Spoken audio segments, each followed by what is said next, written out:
Aoudou billahi minash shaitanir rajim, bismillahir rahmanir rahim.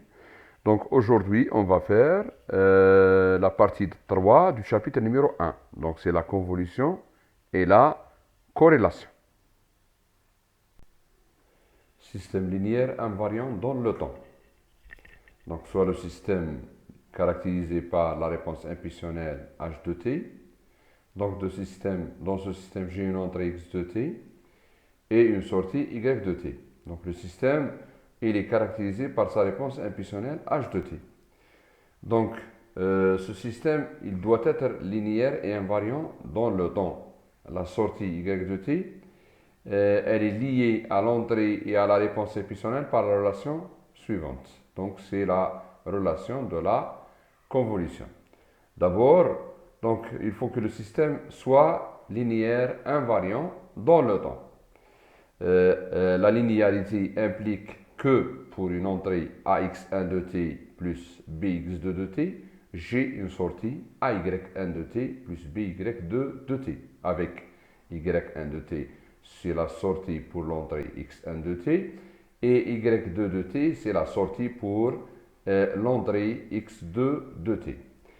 Concernant l'invariance dans le temps, pour un signal décalé dans le temps, j'ai la sortie qui est décalée avec le même décalage T0. Produit de convolution normal. Donc, c'est une opération qui permet le calcul de la sortie en fonction de l'entrée et en fonction de la réponse impulsionnelle. Comme nous l'avons déjà vu, donc cette convolution, cette opération va permettre de calculer y de t en fonction de x de t et h de t. H de t ici, je rappelle, donc c'est la caractéristique de la réponse impulsionnelle du système. Donc la convolution peut être donnée par l'expression de l'équation suivante. Donc y de t, c'est l'intégrale entre moins l'infini et plus l'infini de x de taux, h de t moins taux, des taux. Dans cette équation, h de t moins taux, elle est obtenue de h de taux par un rabattement autour de l'axe taux égale 0, suivi d'un décalage d'une quantité égale à t. Donc t ici représente le décalage, alors que taux, c'est la variable d'intégration. La convolution est donc une fonction, une méthode qui combine deux signaux pour produire un troisième. C'est la technique la plus importante en traitement des signaux. Propriété de la convolution. La convolution, elle est commutative, associative et distributive. Si j'ai par exemple A de t, B de t et C de t, trois signaux, qu'est-ce que j'ai? Concernant la commutativité, j'ai A de t convolue avec B de t, elle est égale à B de t convolue avec A de t. C'est clair. L'associativité, donc dans l'associativité, qu'est-ce que j'ai? J'ai A convolé avec B entre parenthèses, convolé avec le tout convolé avec C, elle est égale à A convolé avec B convolé avec C entre parenthèses, comme le montre cette équation. Concernant la distributivité, qu'est-ce que j'ai? J'ai A convolé avec B plus C, entre parenthèses, elle est égale à A convolé avec B plus A convolé avec C. L'élément neutre. Delta, l'impulsion de Dirac, c'est l'élément neutre de la convolution. Ça veut dire x de t convolé avec delta de t, elle est égale à x de t, tout court.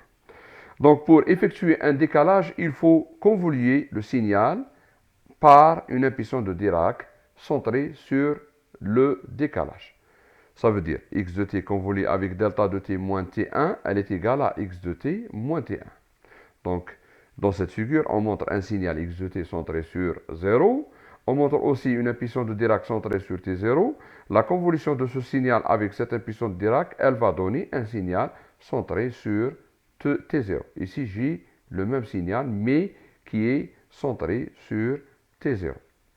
Convolution avec un peigne de Dirac. Un peigne de Dirac, c'est une suite d'impulsions de Dirac. C'est un ensemble d'impulsions de Dirac. La convolution d'un signal quelconque x de t avec un peiné de Dirac, elle est donnée par l'expression de l'équation suivante. Donc x de t convolue avec delta TE de t. Delta TE de t, c'est un train d'impulsion de Dirac périodique de période égale à TE. Donc la convolution de x de t avec ce peiné de Dirac, elle est égale à la somme entre 1 égale moins l'infini plus l'infini de x de t moins 1 TE. Donc elle va produire un signal périodique. Convoluer un signal x de t par un peiné de Dirac revient à périodiser le signal x de t à la période TE, comme le montre cette figure. Donc j'ai un signal centré sur 0, j'ai un train d'impulsion de Dirac périodique de période TE, j'ai le résultat de la convolution de ce signal avec ce train d'impulsion de Dirac. Donc j'ai un signal périodisé de période TE. Transformé de Fourier de la convolution. Donc, si j'ai par exemple deux signaux, un signal x de t qui a une transformée de Fourier x1 de f et un signal x2 de t qui a une transformée de Fourier x2 de f, la transformée de Fourier du produit de convolution, elle est égale au produit des deux transformées de Fourier des deux signaux. D'accord? Donc, la TF de x1 de t convolue avec x2 de t, elle est égale à x1 de f fois x2 de f. Ça veut dire qu'elle est égale à la TF de x1 de t multipliée par la TF de x2 de t. Le produit normal dans le domaine temporel, il se traduit par un produit de convolution dans le domaine fréquentiel. Donc, produit dans le temps, convolution dans la fréquence. Dérivation. Si j'ai deux signaux, x1 de t et x2 de t, qui sont deux fonctions dérivables. Donc, alors, d'après la propriété de la dérivation de la transformée de Fourier, qu'est-ce que j'ai?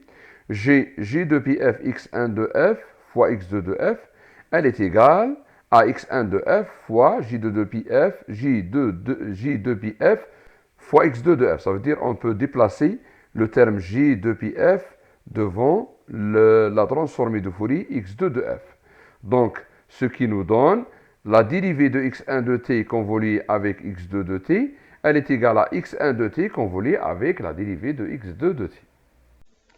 Interprétation graphique de la convolution.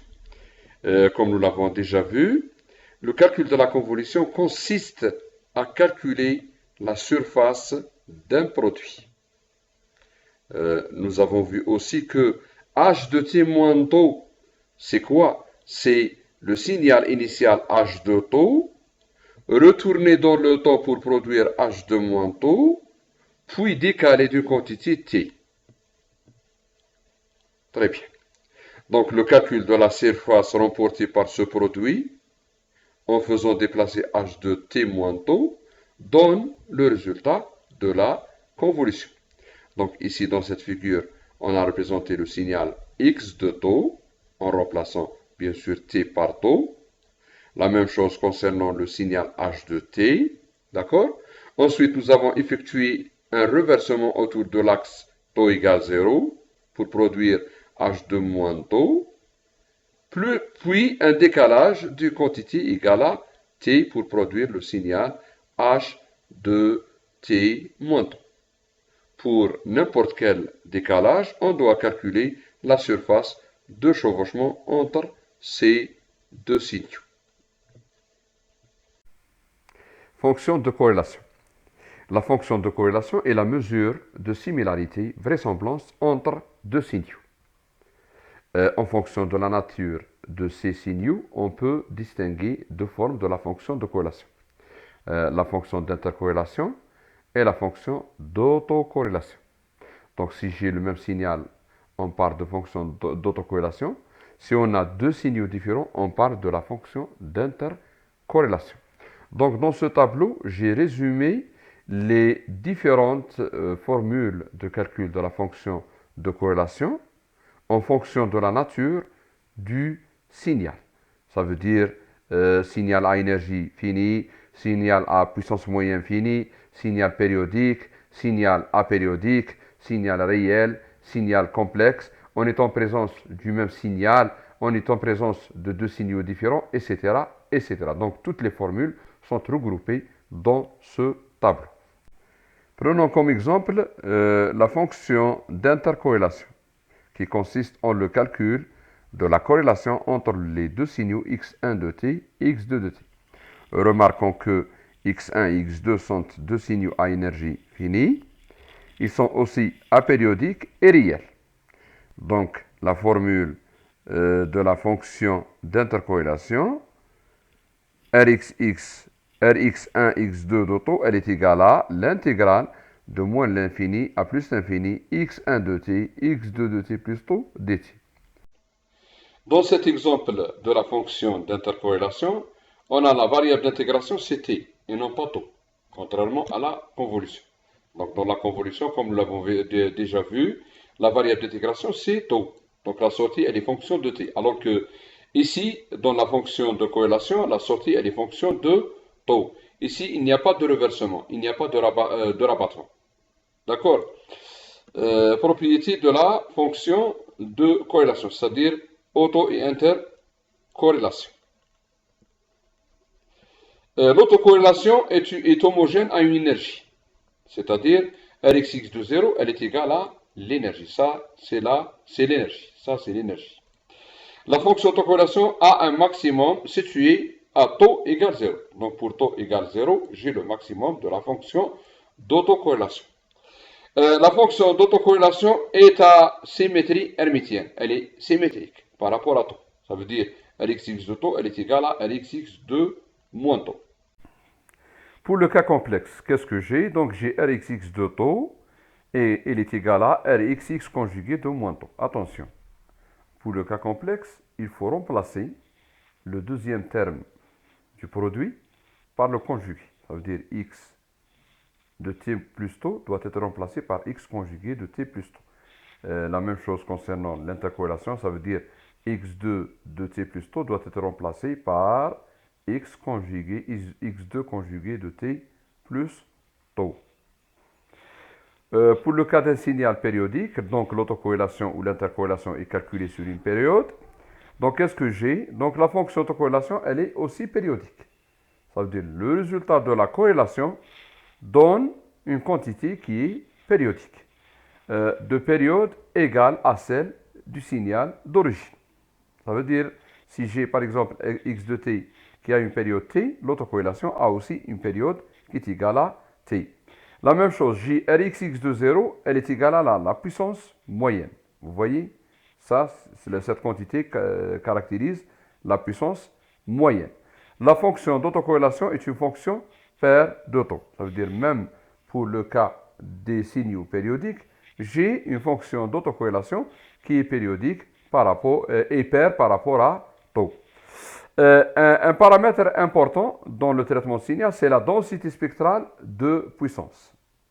Donc, la densité spectrale de puissance, c'est la transformée de Fourier de la fonction d'autocorrélation. Quel est le rôle de la DSP? Donc, l'abréviation de la densité spectrale de puissance, c'est DSP. DSP. Quel est son rôle? Donc, le rôle de la DSP, c'est qu'elle montre la force des variations énergétiques en fonction de la fréquence. Elle montre à quelle fréquence les variations sont fortes et à quelle fréquence les variations sont faibles. Elle est donnée par l'équation suivante. Donc Sxx de f, c'est la transformée de Fourier de la fonction d'autocorrélation. La paire de la transformée de Fourier caractérisant la fonction d'autocorrélation et la densité spectrale de puissance est donnée par les deux expressions suivantes. Ça veut dire ça, c'est l'autocorrélation.